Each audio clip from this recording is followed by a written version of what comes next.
تاریخ میں بنو امیہ کا دور حکومت سیاسی اور دینی وحدت کے اعتبار سے سنہری دور تھا۔ اموی خلیفہ ولید بن عبد الملک کے دور میں موسیٰ بن نصیر افریقہ کے گورنر تھے۔ طارق بن زیاد جن کا تعلق بربر قبیلے سے تھا، موسیٰ بن نصیر نے ان کی ذہانت اور جرأت کے پیش نظر ان کی سرپرستی اور تربیت کی۔ طارق بن زیاد پیدائشی جرنیل تھے، سپاہ گری ان کے خون میں شامل تھی، وہ بلا کے ذہین تھے۔ جوان ہوئے تو ان کو موسیٰ بن نصیر نے طنجہ کا گورنر بنا دیا۔ یہ شہر آج کل مراکش کا حصہ ہے۔ طنجہ سے اسپین کا فاصلہ صرف 14 کلومیٹر ہے۔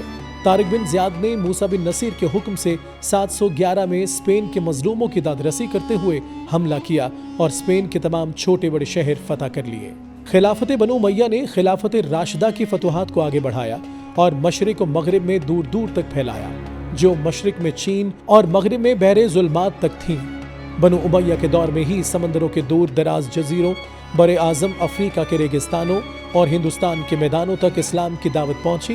بنو امیہ کے دور میں عربوں کی حیثیت ایک فاتح قوم کی رہی، جس کی وجہ سے پوری دنیا میں عربی اخلاق، عربی زبان، عربی تمدن، عربی مراسم سب پر غالب رہے۔ ولید بن عبد الملک کے دور میں اندلس خلافت بنو امیہ کا ایک صوبہ تھا۔ 756 میں کرتبہ کی عمارت کے قیام پر عبد الرحمن الداخل یہاں کے امیر بنے۔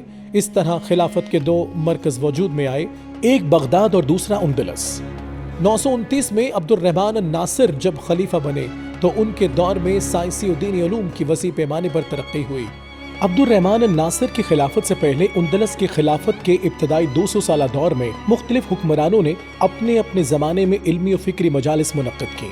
تمام علوم و فنون کی کتابیں دنیا بھر سے جمع کرنے کے کام کا آغاز ہوا۔ تاہم عبد الرحمن الناصر کا دور جہاں تمدنی حوالے سے قابل تعریف ہے، وہاں سیاسی استحکام کی بدولت علوم و فنون کی ترقی و ترویج میں بھی بنیادی حیثیت رکھتا ہے۔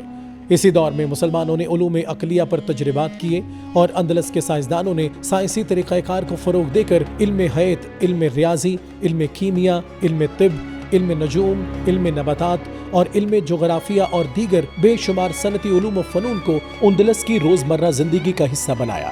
تعلیم اس قدر عام ہوئی کہ شرح خواندگی 100% تک جا پہنچی، جبکہ بر اعظم یورپ کے دیگر تمام صلیبی ممالک جہالت میں ڈوبے رہے، لیکن اس کے برعکس مسلم علاقوں میں کمال ترقی ہوئی اور بنو امیہ کے زیر سایہ پوری سلطنت میں سیاسی اور دینی وحدت کا دور دورہ تھا۔